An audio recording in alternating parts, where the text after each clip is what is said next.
buenas noches, sean todos nuevamente bienvenidos a este su programa Punto Tecnocrático.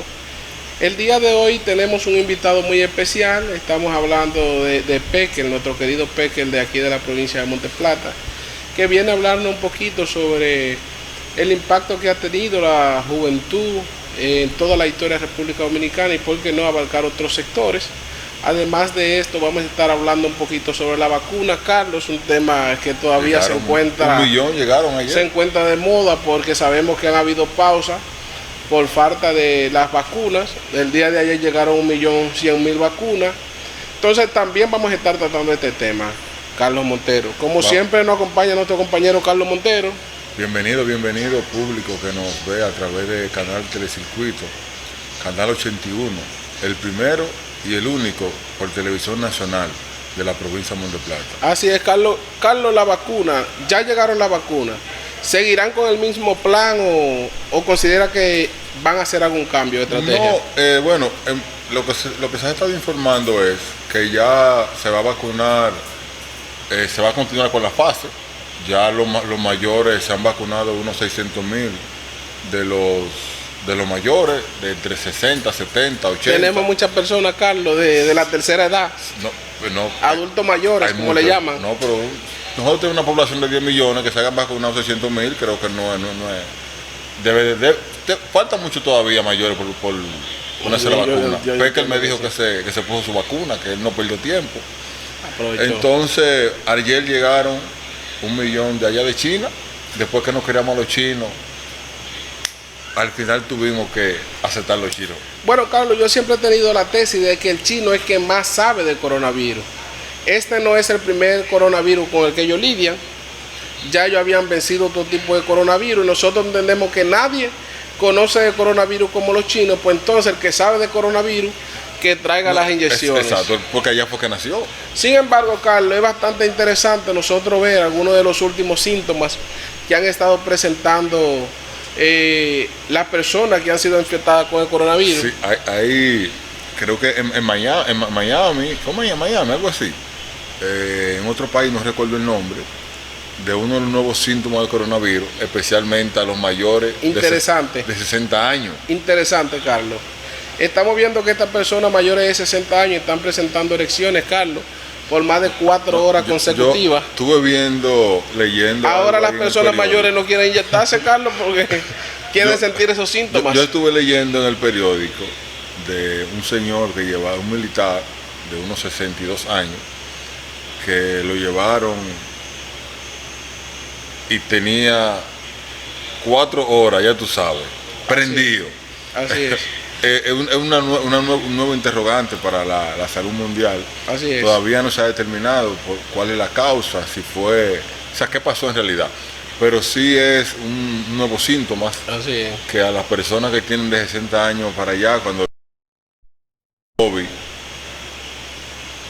Carlos, es interesante ver, Carlos, que el COVID-19 viene a ser posiblemente la enfermedad que más síntomas presenta. Yo nunca he escuchado ni me había imaginado que una misma enfermedad pudiera presentar tantos síntomas. Es como el check de los vehículos. Usted tiene el check, pero pueden ser millones de cosas. El check está ahí. El check está ahí. Hay que pasar el escáner.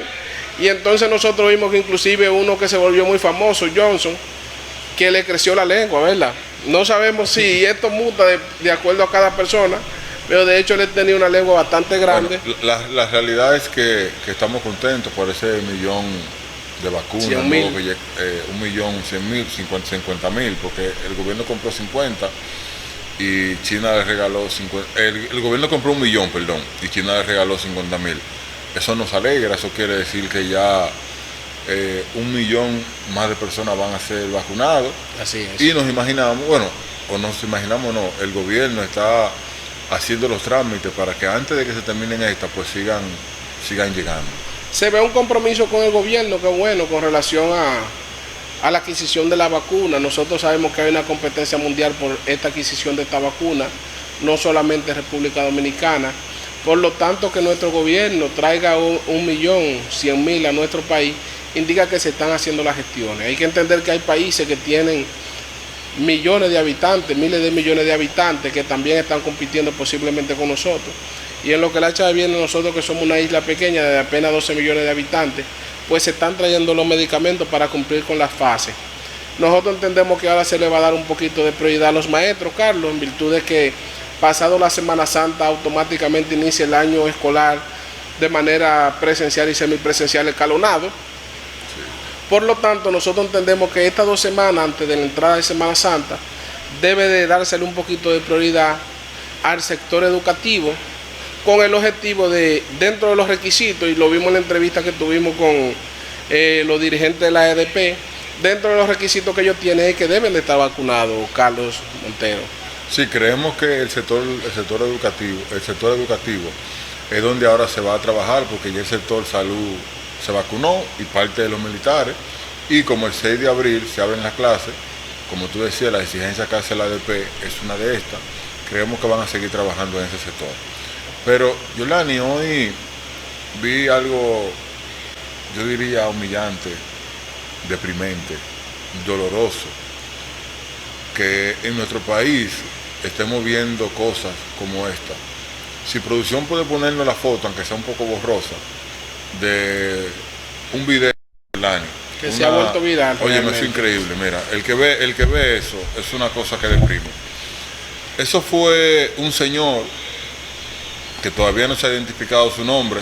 Yo creo que el Ministerio de la Mujer, la Fiscalía y las autoridades deben de buscar a este hombre, porque lo que él hizo, independientemente de que ella le haya sido infiel, su cuerpo es de ella. Confesa, ¿verdad? Su cuerpo es de ella, pero la manera humillante, trastornadora que este hombre pone a esta mujer a que grabe un video y lo sube en las redes, esta mujer llorando.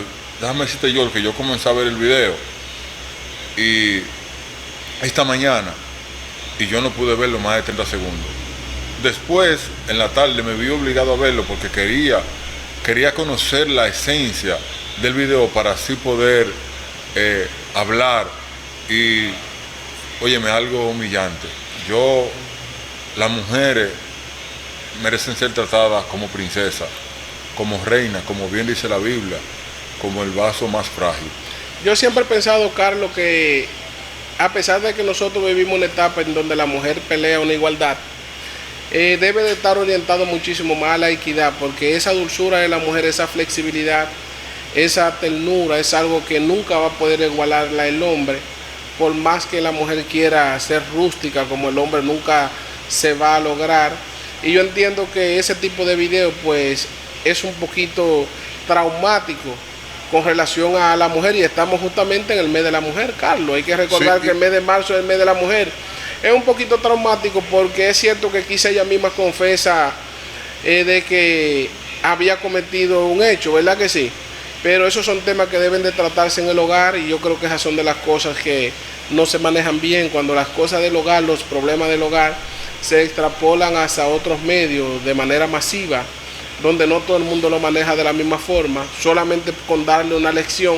Yo entiendo que no era la forma, claro. Pero como un hombre, óyeme, porque yo de verdad, yo no sé, hay que tener una mente enferma, trastornada, para una gente poner a otra persona a grabar un video, óyeme, darle una tijera, ella cortándose el pelo. Y luego un abejón. Y después un abejón, para darle una recortada. Y ella diciendo, no me deje, o sea, yo lo voy a hacer. Me voy a sacrificar, voy a pasar la vergüenza, me voy a quitar el pelo, pero no me deje. Era lo que ella siempre decía. No se sabe, por ejemplo, si el hombre en ese momento la estaba apuntando con algún tipo de arma. Que en la forma como él se expresa, lo que nos da a entender es que él, mientras ella estaba en cámara, él la estaba grabando, tenía algún tipo de arma, una presión. No sabemos. O sea, ella no lo estaba haciendo simplemente por un arrepentimiento, sino de una manera para proteger su vida, para salvar su vida. No, quizás sí, quizás ella una mujer arrepentida y había cometido alguna deslice, y ella entendiendo de que quería conservar su familia y su hombre. Mire, pues le decimos a los hombres dominicanos y del mundo, si usted, una mujer le fue infiel, sabemos que es algo un poco difícil para el hombre, por el si usted no se puede quedar callado, Carlos, porque está la opción. Exacto. no haga ese tipo de cosas, no hay que darle golpe, esa mujer no es hija suya. Recuerde que todos los hombres, la mayoría tenemos hijas. Entonces, si usted la vio, suelte eso y siga para adelante, pero no hagamos este tipo de cosas. Es bochornoso. Sí, muy triste. Vamos a una pausa comercial, Yolani, y cuando regresemos, interesante, ya tenemos con nosotros a nuestro invitado, experto en temas de juventud, filósofo catedrático de la UAS, un hombre conocedor del papel que ha desarrollado la juventud. O sea, ¿qué ha pasado con la juventud a nivel nacional durante nuestra historia de independencia? Vamos a una pausa comercial y volvemos en breve. 803. Nueva vez, bienvenido público que nos escucha a través del canal 81 Telecircuito. Estamos hoy con un filósofo catedrático de la UAS, conocedor a cabalidad de lo que ha sido el papel que ha desempeñado la juventud en la historia dominicana. Damos la bienvenida a mi amigo Julio Jack Pekel. Bienvenido, Pekel. Buenas noches. Buenas noches, estimado Pekel. Bueno, hoy tenemos un tema interesante, Pekel. Queremos que nos ilustres, Pekel. Antes de entrar en la historia, nos gustaría que tú le digas al público, no sé, de tu vida, quién tú eres, algo breve, cómo ha sido tu vida. No podemos perder tiempo en una historia personal. Bueno. Pues bien, Pekel, háblanos un poco acerca del papel que ha desempeñado la juventud en la historia dominicana desde el inicio, 1844, 1838, donde se fundó la Trinitaria. Bueno, yo ese tema me ha interesado toda la vida porque yo empecé joven también mi lucha. Entonces, también siendo profesor, me di cuenta en carne viva cómo la juventud pasó de una etapa de lucha, de liberación, a caer en los años 80, en esa época, bajo la ideología neoliberal, y la juventud se hizo un vaciado ideológico y penetró entonces la cultura urbana y la lucha por el individualismo, la búsqueda individual, y de repente desaparecieron los clubes deportivos y culturales que existían en todos los barrios, desaparecieron los grupos estudiantiles, que habían docenas en las universidades y en los liceos, y a veces hasta en las escuelas primarias. Entonces, como yo viví eso, y eso me afectó tanto a mí particularmente, me afectó tanto que una de las razones por las que yo decidí jubilarme anticipadamente fue porque ya yo no quería enfrentarme a ese tipo de gente que llegaba a la universidad ya con la cabeza hueca. Y por tanto, eso me preocupó mucho. Pero desde antes, yo viví la etapa de la llegada aquí del movimiento revolucionario 14 de junio, o sea, la invasión del 14 de junio. Yo viví esa etapa, yo tenía 11 años, y yo me involucré desde muchacho en eso, hasta llegar a la Guerra de Abril, que ya yo tenía 16 años.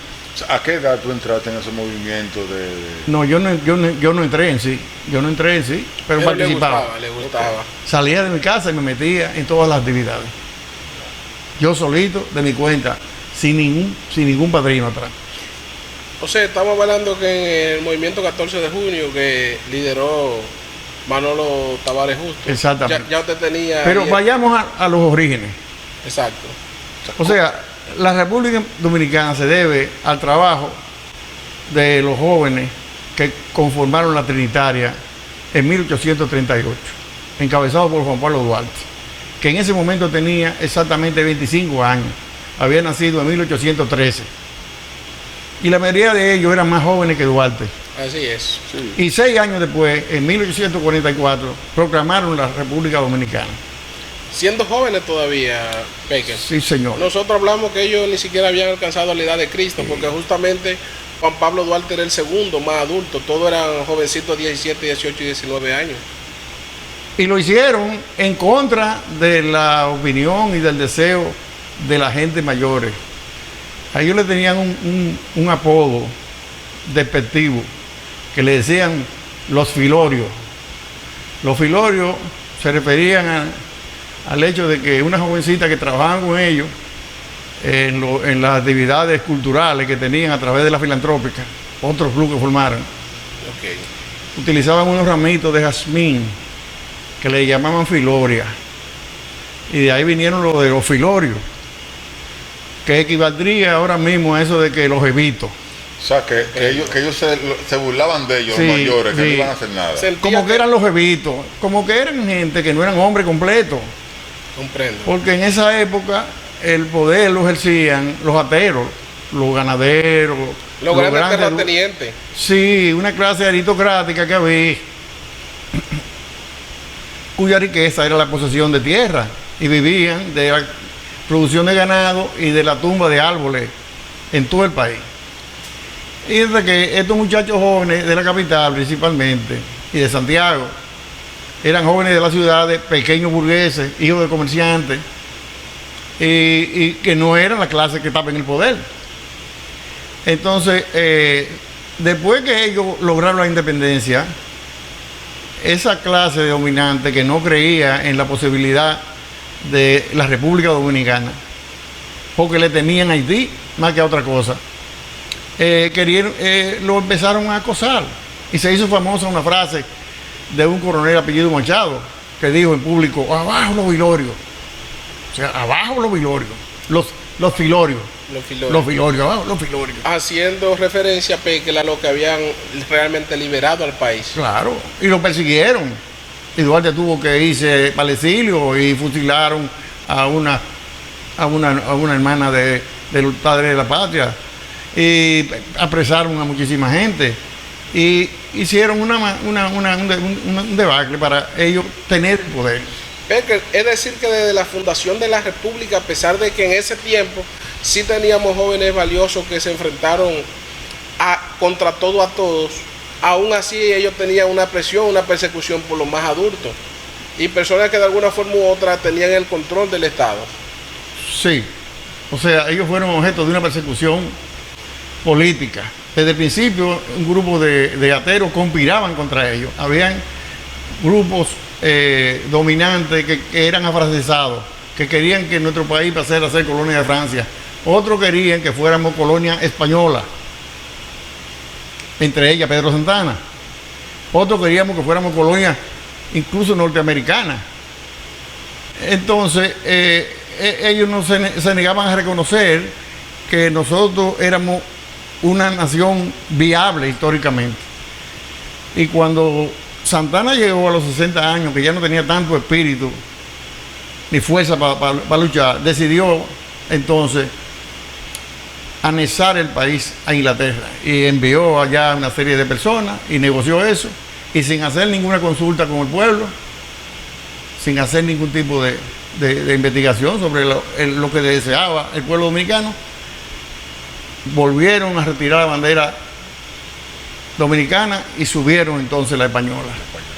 Es decir, y el país empezó a arder por todos lados, por todas partes. La gente empezó a protestar por todas partes. y en ese tiempo la juventud, ¿cómo se veía la juventud? Oh, imagínese usted, el padre, la espada de la restauración de la República es Gregorio Luperón.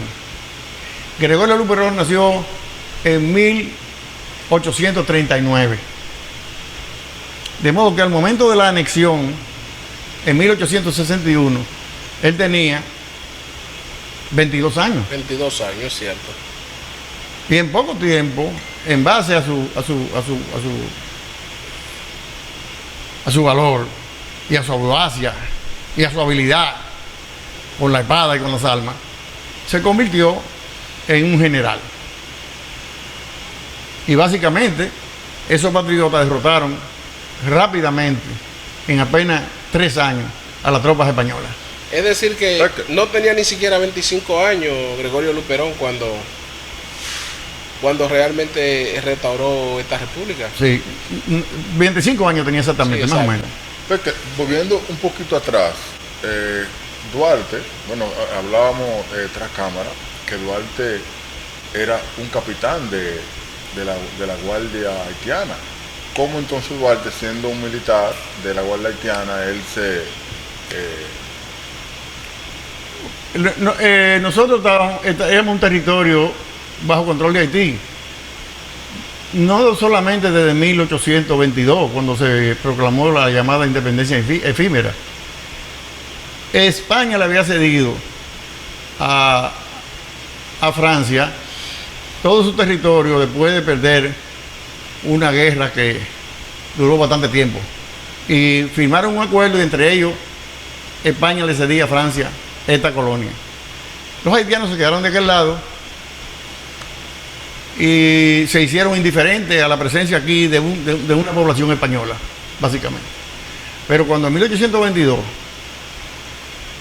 se intentó entonces o sea, la intentona era Anexar ¿cómo en se este llama? caso. ¿cómo se llamaba el jefe de la... Boyer, No, el de aquí, el que quería... Pedro Santana. No, Núñez de Cáceres. Núñez de Cáceres. Lo que pretendía era que España pasara a administrar este lado este de la isla. No era un movimiento independentista. Que ahí fue que Núñez de Cáceres, bueno, Entonces ahí fue que los haitianos decidieron intervenir porque no iban a permitir que España, que ya ellos lo habían derrotado junto a Francia y junto a Inglaterra, volviera a este lado porque España Era tener un enemigo muy cerca en este no caso. perdonaba Exacto. que Haití haya hecho la primera revolución independentista de América, Así hecha es. por esclavos, Así es, en un mundo que dependía enteramente de la esclavitud. así es. Entonces, ¿qué pasaba? Que aquí la población dominicana también hacía el servicio militar. Y Duarte llegó al grado de capitán. De hecho, Peque, para ese tiempo, cuando Y Duarte participó en un movimiento que se llamaba la Reforma contra Boyer. O sea, Duarte participó en un movimiento que se llamó la Reforma, que era un grupo de haitianos que quería sacar a Boyer, que ya era un tirano. sí, porque Claro, en Haití. fue cuando Boyer creo que puso el servicio militar obligatorio, que ahí se cerró la universidad, entonces el estudio como que se paró un poco, Sí. y ahí fue que iniciaron ese grupo de jóvenes a protestar por el tema de seguir con los estudios. Pues bien, tanto en la independencia como en la restauración era prácticamente imposible el éxito sin la participación de la juventud. Sí, porque la independencia, cuando tú buscas, todos eran muchachos de menos de 20 años, o sea, de 25 años. O sea, que la juventud peque La prueba es esa acusación de los filorios. Y abajo los filorios. Exacto. O sea, querían derrocarlo a ellos porque no confiaban en esos jóvenes pequeños burgueses que no eran como ellos, dirigiendo un Estado. Prefirieron entonces sacrificar la soberanía nacional hasta entregarla a España, como lo hicieron. Comprendo. El país ha vivido muchos problemas históricamente. Esos son tal vez los dos más importantes, la independencia y la restauración. Y es ahí donde comienza. Pero en 1816 los norteamericanos invadieron esta isla. Y también Haití. ¿Y qué hizo la clase que estaba gobernando? Que estaba compuesta de una balsa de generales que vivían haciendo guerrillas y tumbando gobiernos. No enfrentaron a los norteamericanos. fueron los jóvenes. La los única jóvenes. batalla importante que se libró fue la batalla de Mao en la Barquita, donde murió el capitán Máximo Cabral. Y en ese tiempo también, Peque, hay un joven que es muy predominante. Hablamos de Gregorio Urbano Gilbert, que realmente fue un jovencito que demostró carácter. Sí. Y se empoderó y le entró a tiro Carlos Montero a los norteamericanos bajándose del barco. Mató, Y dijo libertad y le entró a tiro. mató Carlos supuestamente un capitán Montero. Mató a un capitán, del supuestamente. ejército de los Estados Unidos. Y él había nacido, Gregorio Urbano Gilbert, nació en 1887. O sea, tenía 13 años del otro siglo y 16 del otro. Años. 29 años. Así es, un joven Carlos también. ¿Entiendes? Un jovencito. Y no tan solo hizo eso, sino después se fue a Nicaragua. Así es. A pelear con Sandino. Y después vino en el 65 en la Revolución de Abril y peleó con los constitucionalistas. Así es. Y murió en 1870. Con toda la barriga así, llena de una enorme cicatriz que los yanquis le provocaron torturándolo cuando lo capturaron en 1916. Así es. Así era Gregorio Urbano Gíbel. Otro joven que se suma a la historia. Nosotros sabemos, Pekel, que la historia se ha escrito en base a la juventud, que es uno de los planteamientos que usted tiene. Nosotros vemos de alguna forma u otra una pausa del 1916 al 1930, que fue cuando Rafael Leonidas Trujillo toma el control. A nuestro entender todavía era un joven en ese tiempo.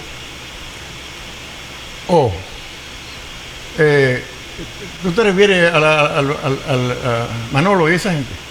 No, hablamos por ejemplo al mismísimo Rafael Leonidas Trujillo, que en el 1930, cuando él toma el poder, ¿cuáles eran los jóvenes que realmente mayormente predominaban en ese tiempo? ¿O hubo una pausa con relación a la juventud en ese periodo? Trujillo fue fruto directo de la invasión norteamericana. Lo prepararon y lo dejaron ahí porque esos eran los planes que ellos tenían de dominación. Crear dictadura y dictadores que obedecieran sus mandatos. Pero la juventud dominicana en este periodo entonces hizo una pausa. No aparecen dominicanos jóvenes en este periodo, además de Gregorio Urbano Gilbert, que nosotros sabemos que y el capitán Máximo Cabral y el poeta Perdomo, Eugenio Perdomo. Sí, ese poeta fue perseguido y creo que asesinado.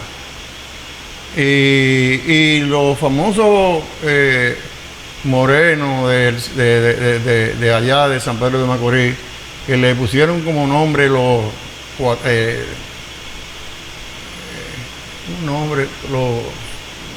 gavilleros. Los gavilleros eran jóvenes alzados en los montes que le cayeron a pedrar a los norteamericanos cuando se estaban desembarcando y que se armaron y se fueron para los montes a hacer guerrilla. Lo acusaron de ladrones. Claro, y el apodo que le pusieron fue gavillero, pero eran patriotas. Justamente, Pekel, el término gavillero se asocia a personas con malas conductas que realizan actos ilícitos, es decir, roban, estupran, matan. Pero realmente, de acuerdo a lo que usted comienza a decir en este momento, eran personas que realmente... hay uno famoso que mató a un gringo de una pedrada. O sea, los gavilleros eran jóvenes que tenían una idea libre, o sea, que no querían, que al final, bueno, que le dicen gavillero, hoy pelea. Al que le dicen gavillero hoy, le están diciendo ladrón. En el fondo eran guerrilleros. Okay. Pero no tenían una estructura organizada. Era un movimiento muy espontáneo. Y no encontró apoyo en la población, porque lo desacreditaron rápidamente. Comprendo. Y algunos generales de esos famosos que peleaban mucho, ninguno de ellos quiso enfrentar a los gringos. Desiderio Arias, que hay un merenguito que dice Desiderio Arias, hombre de valor. Pero ¿sabe qué hizo Desiderio? Que disolvió su ejército y mandó sus tropas para su casa, que él iba a pelear contra los gringos.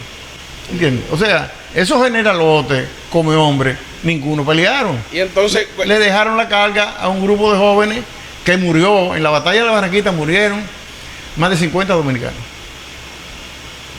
que perdieron la batalla porque hicieron una emboscada bien hecha, pero los norteamericanos tenían demasiado ametralladora. Aquí no había una ametralladora en este país.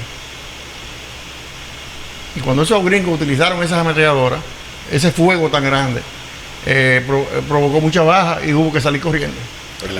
¿Entiendes? Y ahí murió Máximo Cabral, que también había un general del ejército dominicano que estaba de puesto en Mao, que fue el que mandó esa tropa a Máximo Cabral. O sea, el general, no recuerdo bien su nombre ahora, ese general estaba comprometido en la lucha contra la invasión, pero no participó directamente en la batalla. Comprendo. O sea, algo bueno. Pero hubo específicamente un general que envió tropas y organizó esa emboscada. Uno que tuvo el valor y se involucró. Sí. Porque bueno, si seguimos hablando de la Creo que apellido de Burgos. Si seguimos hablando, por ejemplo, de la historia, pues podemos ver, público que nos está viendo, que desde 1838, que se inició la trinitaria, que todos eran jóvenes, de 25 años atrás, pudimos ver que la juventud fue la que se involucró en la independencia. Hablamos de la restauración con Gregorio Luperón, también vamos a ver. También en 1916, cuando los gringos invadieron, muchos generales, personas adultas, mayores, que pudieron intervenir, pues no enfrentaban. O sea que siempre ha sido la juventud que ha dado el paso de lucha para los pasos importantes para la independencia, para la libertad de los dominicanos. Si nos vamos también, pues, que yo sé que tú viviste bien a esa etapa, la etapa de los 12 años de Balaguer. Sí, pero queremos hacer una pausa, Peque. En la etapa de Trujillo, los 31 años que vivió Trujillo de dirección del Estado, sí se ve un liderazgo de los jóvenes, como el caso de Manolo Tavares Justo, que fue uno de los jóvenes que lideraron esa etapa. Esos son 31 años bastante importantes. Si usted quisiera agregarnos algo de esos 31 años. La etapa de Trujillo. Miren, la población adulta en la etapa de Trujillo se dedicó al silencio.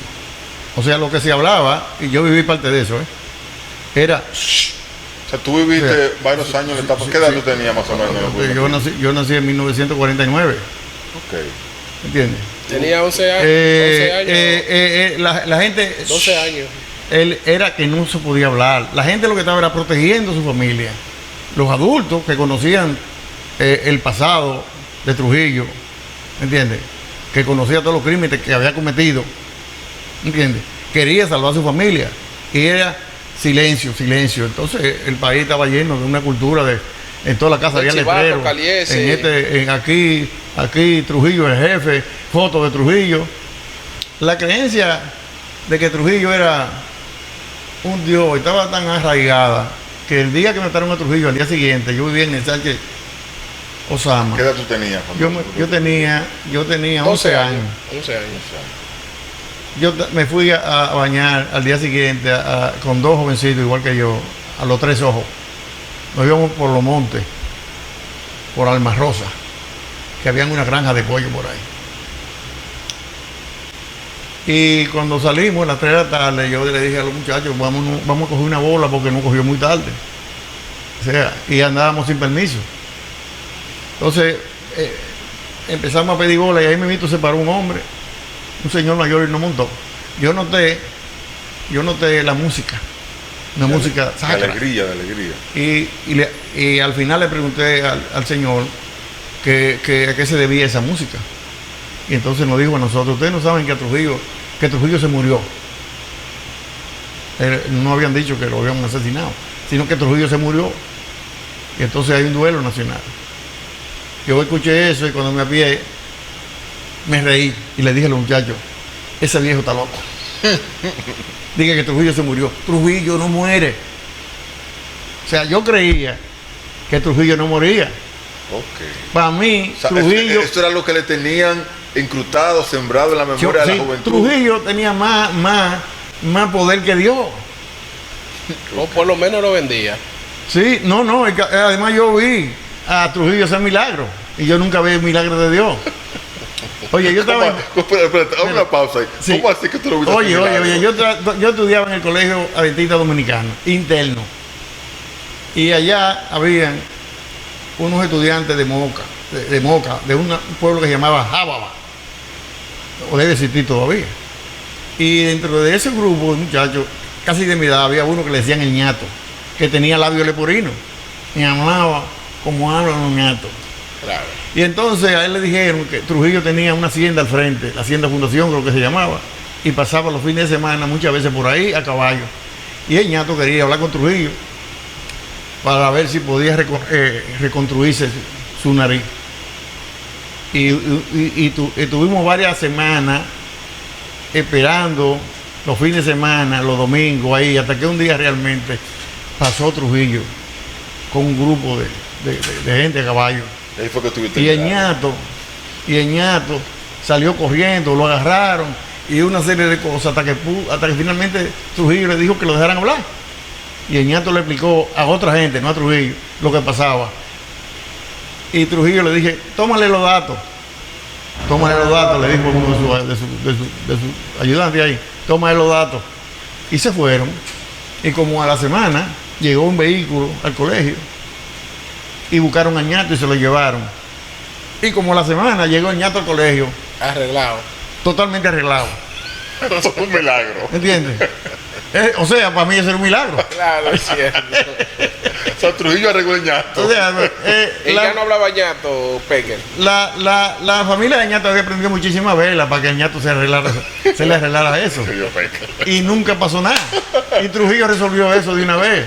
Y ya pareció un dios. O sea, claro, porque Está muy bueno el milagro, Peque. Peque, a la salida de Rafael Leonidas Trujillo, muchas cosas se dicen de ahí, hay muchas que son buenas y otras que son malas, pero nos interesa conocer un poquito el trabajo que tiene la juventud después de la salida de Trujillo y los 12 años de Joaquín Balaguer, que tanto se habla de esto. lo que pasó en la juventud, en esa etapa, eso es increíble y fue un fenómeno global.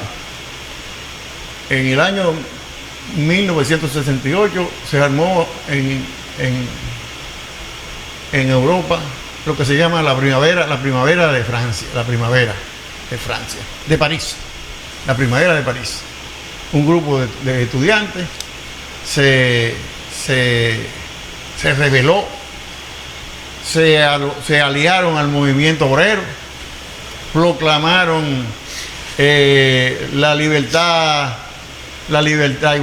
igualdad de los sexos, se subieron la falda las mujeres hasta más arriba de las rodillas, se fundieron con el movimiento de hippie, se crearon infinita cantidad de organizaciones juveniles en el mundo entero. Aquí eso se manifestó de la siguiente manera. Había más de 10 organizaciones estudiantiles en las universidades y en los liceos. Habían estudiantes pro rusos, pro chinos, pro cubanos,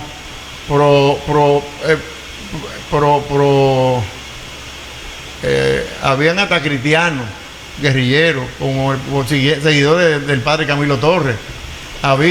Entonces era un abanico de organizaciones estudiantiles, deportivas y culturales progresistas, identificadas con la lucha revolucionaria de izquierda, todos. Y a la juventud se le reconoce desde hace tiempo como la chispa de la revolución. Así lo describió Lenin en sus escritos. Porque normalmente, antes de que la clase obrera madurara políticamente y se convirtiera en un movimiento hacia el poder, ya los estudiantes habían pasado varias etapas de rebeliones. De rebeliones porque los estudiantes, por su condición de juventud, son más aguerridos, tienen menos que perder. Los trabajadores tienen una familia, tienen hijos, tienen algunos bienes y por tanto se arriesga cuando ya la situación está más o menos razonable, donde ya es obligado la lucha. O sea, mientras que los jóvenes nuevecitos, tiernos, inocentes, se lanzan en la lucha en cualquier momento y donan su sangre generosa, como la donaron la gente del 14 de junio, que vinieron aquí, incluyendo un joven menor de edad. Pablo Mirabal tenía 16 años cuando la invasión de 1959. Todavía creo que está vivo en el Cibao. Entonces, esos jóvenes constituíamos en esa época, yo era parte de eso, ¿entiendes? El movimiento estudiantil dominicano, el movimiento cultural dominicano, el movimiento deportivo dominicano. Y Balaguer en los 12 años mató más de 3.000 dominicanos, la mayoría de ellos estudiantes y trabajadores. Recuerdo un solo día que se desaparecieron 3 estudiantes en Atomayor, en un campito, y no aparecieron jamás. ¿Pero eran estudiantes universitarios? Estudiantes secundarios. Okay.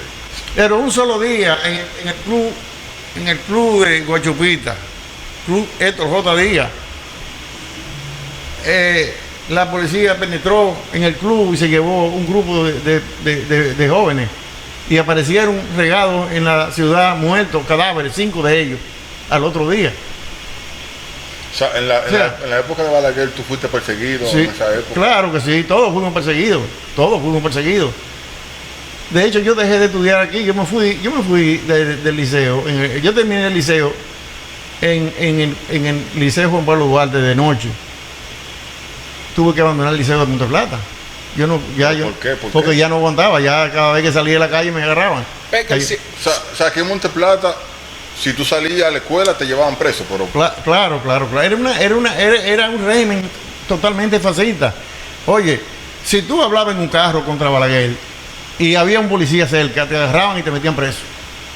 Pero siempre se ha dicho, Pecker, que esa no eran las reales intenciones de Balaguer, porque Balaguer, una de sus frases que más ha desarrollado, la corrupción se detiene en la puerta de mi despacho. Orlando Martínez, inclusive en su último discurso, hablaba de eso mismo y lo mencionaba a sí mismo textualmente.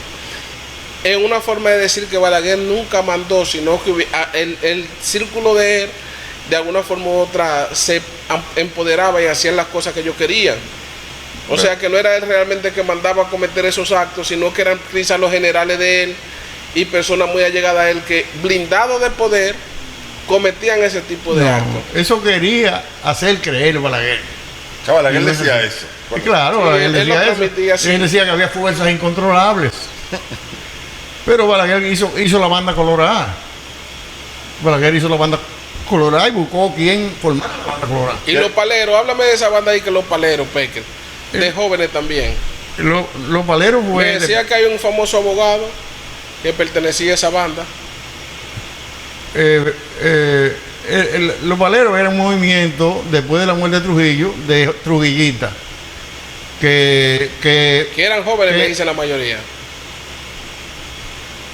Yo no sé la edad de los paleros en sí, pero los paleros eran Trujillita y ahí estaba Bicho Castillo, que no era ningún joven cuando eso. Pues ya ese había sido Trujillo fue que le fue el nombre. Trujillo había sido ese Bicho había sido amigo mío, creo que diputado por el Partido Dominicano. Y esos paleros lo que hacían eran reprimir a los movimientos antitrujillistas que estaban en la calle. Y lo hacían, era una especie de movimiento paramilitar. Eran paramilitares apoyados por la policía y por los guardias, y se dedicaron a taparlo en la calle. Duraron poco tiempo porque realmente la salida del Trujillo después de su muerte no duró mucho. Eso terminó cuando ganó Juan Bosch las elecciones en el 62. Porque una pregunta, ¿qué tan difícil era para ustedes, los jóvenes que tuvieron esa lucha en los años de Balaguer, que o sea, ustedes pasaban hambre, cómo era, o sea, cómo ustedes vivían, cómo ustedes sobrevivían en esa lucha? Porque según hemos hablado, bueno, contigo he hablado en varias ocasiones, que tenían que estarse mudando de campamento en campamento, que tenían que andar visitando diferentes pueblos, o sea, Carlos. Andaban de una manera oculta. ¿Cómo era eso? ¿Cómo ustedes sobrevivían? Los movimientos de izquierda eran clandestinos.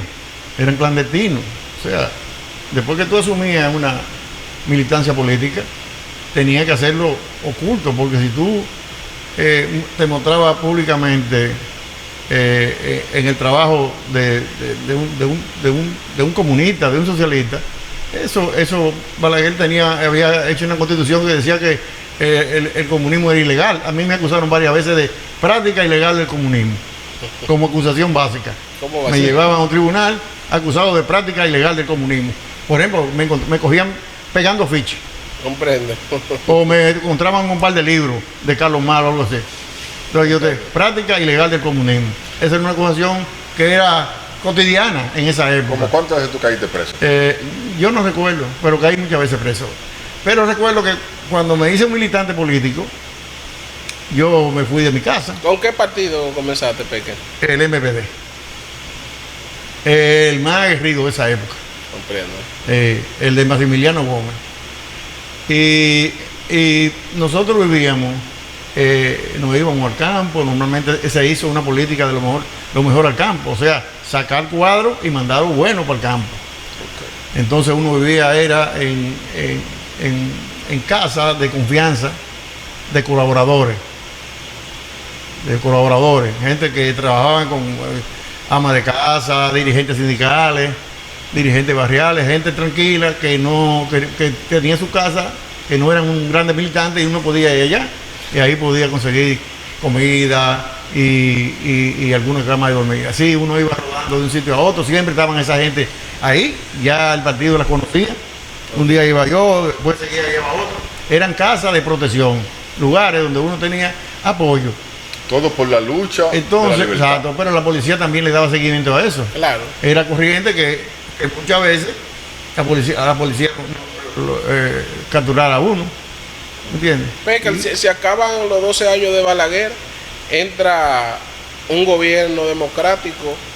Hablamos de Guzmán, el gobierno de Guzmán. ¿Cómo fue para los jóvenes, Pecker, ese nuevo inicio de esos 4 años? Fue importante porque en la época de Balaguer las cárceles estaban llenas de presos políticos, la mayoría jóvenes. Habían cientos y cientos de dominicanos exiliados. ¿Intentaron exiliarte alguna vez? Sí. A mí intentaron exiliarme una vez. ¿Qué pasó? Me opuse. Sí, mi mamá vino de Puerto Rico porque yo estaba preso. Y como ella era amiga de un jefe de servicio secreto apellido Soto, ella fue al palacio y allá me llamaron y delante de ella me propusieron mandarme para Colombia, que mi papá vivía en Colombia. Al exilio. Sí, pero yo no quise. Balaguer era sí, la deportación Balaguer quería salir de la gente, salir de los enemigos del el exilio gobierno. era algo o lo mataba, de Balaguer, o lo encerraba, o lo deportaba. Oye, a partir de 1978 eso se acabó. O sea, pasamos de un gobierno dictatorial a un gobierno donde se respetan las libertades democráticas. Después de 1978 se acabó eso de exiliados. Se acabó eso de preso político. De matar a la gente. Y bueno, lo de matar no se ha acabado en sí mismo, porque han habido crímenes. Han habido crímenes, pero no en la proporción, ni con la, digamos que una política de Estado dirigida a eliminar la oposición. O sea, superamos todo eso. El mayor cambio de la historia moderna de este país, el mayor cambio de la historia moderna de este país fue el cambio de 1978. Cuando ganó Antonio Guzmán. Sí, cuando ganó Antonio Guzmán. Ahí se acabó la persecución. Sí, ahí pasamos a disfrutar de un gobierno democrático. Donde no todo es perfecto, pero no pasa lo que pasaba. Claro. O sea, ya no te van a piar de una guagua porque tú andas con un libro. Porque tú estás en un libro de comunismo. Ya no te van a piar de una guagua porque tú estés hablando más del gobierno. Ya no te van a caer a tiro porque tú voceas bajo el gobierno. ¿Y el próximo periodo de Balaguer cómo fue, Pecker? Luego de que salen los blancos y entra el rojo de nuevo. Ya era imposible restablecer los años de tiranía, porque ya había un Congreso más democrático, más disperso. Sí, Balaguer tenía poder absoluto. Sí, porque ese tiempo el Congreso no era Balaguer nombraba a los jueces, así lo ponía. Balaguer determinaba quién gobernaba el Congreso, quién era el fiscal, la justicia y la guardia y la policía. En esos 12 años. Un Trujillo, pero moderno. No, ese fue el tipo de gente que dejó. Eso fue la consecuencia de la invasión norteamericana. El régimen de Balaguer se hizo ahí para eliminar el comunismo, porque ellos usaban a los revolucionarios comunistas, pues eliminar a los comunistas. Ese era el punto. Entonces eso desapareció. Él no pudo, claro está, restaurar eso porque no tenía ya el poder absoluto. Entonces gobernó a su manera, como siempre, promoviendo la corrupción. Bueno, pues que le estamos casi el tema está interesante. Pero sin embargo, Carlos, a mí, que pertenezco a ese periodo, me interesa saber la opinión de Pecker del periodo que inicia con Leonel Fernández en el año 1996 hasta el día de hoy, ¿qué considera Pekel de la juventud y el trabajo que ha venido haciendo la juventud política y social? Luego de que sale Joaquín Balaguer y un periodo bastante oscuro, a partir de ahí, de Leonel Fernández en 1996 hasta acá, ¿cómo ve Pekel de manera resumida o el papel de la juventud? ¿Cómo lo ve Pekel realmente? Ya, el papel de la juventud en esta época del siglo XXI es consecuencia de la aplicación de la política neoliberal a nivel planetario prácticamente, pero particularmente en América Latina y en nuestro país. A partir de los años 80, con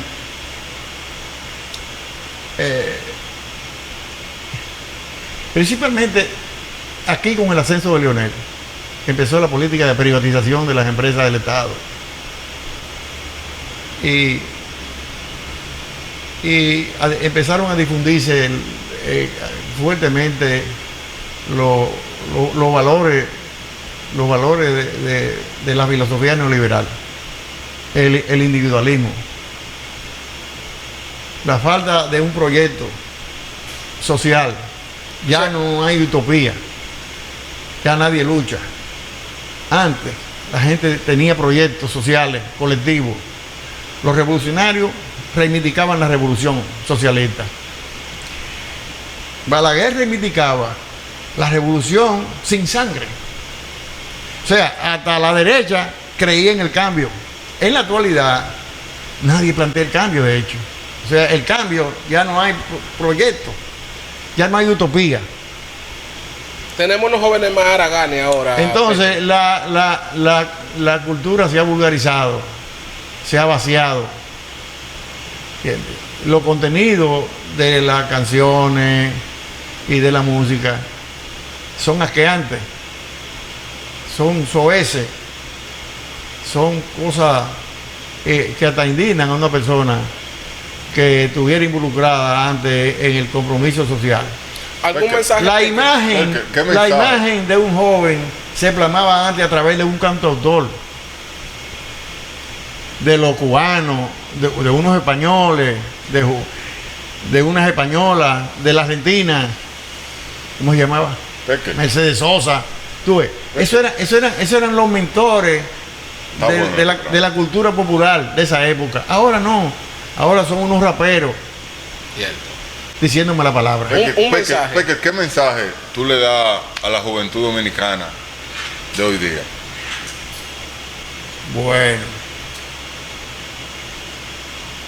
Bueno, yo creo que lo mejor es retornar a la escuela.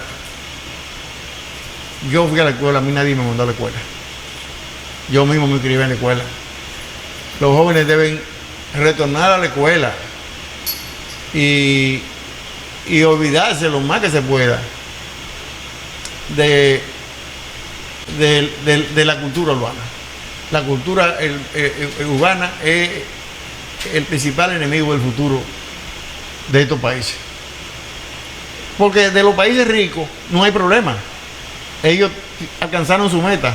Nosotros no hemos alcanzado meta. Entonces nosotros nos han envuelto aquí como un lugar de diversión, de diversión. Y ahora estamos viviendo la consecuencia. Lo único que producía mucho dinero en este país era el turismo. Salimos del cacao, del azúcar, salimos de los víveres, del arroz, ¿entiendes? Y ahora que no hay turistas, ahora el país no tiene de dónde sacar dinero. Tienes razón. ¿Entiendes? Entonces tenemos que abordar eso. Yo no creo que ahora mismo contemos con los jóvenes. Ahora mismo los jóvenes están en pausa. Bueno, amados televidentes, nosotros vemos una preocupación de una persona que ha venido luchando por más de 60 años en este país, que ha vivido de alguna forma u otra todos los cambios culturales y sociales dentro de la República Dominicana. Plantea una preocupación por la forma en que los jóvenes viven hoy en día, manda su mensaje, los jóvenes a las escuelas, a la parte cultural, lamentablemente hemos terminado, Carlos Montero, por esta noche. Muy triste, una entrevista muy buena. Pero invitaríamos a Pecker para hablar básicamente, dividir esta historia que es bastante amplia en etapas. Y entonces comenzaremos posiblemente allá, antes del 800, luego el 900, para poder abarcarla todo en algún otro momento. Así que nos vemos hasta el próximo programa. A los jóvenes, llévense ese mensaje que le da Pecker, el retorno a la escuela. O sea, no debemos de ir a la escuela porque nos obliguen, si no sigamos el ejemplo de Pecker, que él mismo se preocupó por estudiar. Como una necesidad. Nos vemos el lunes y hasta la próxima. Hasta la próxima.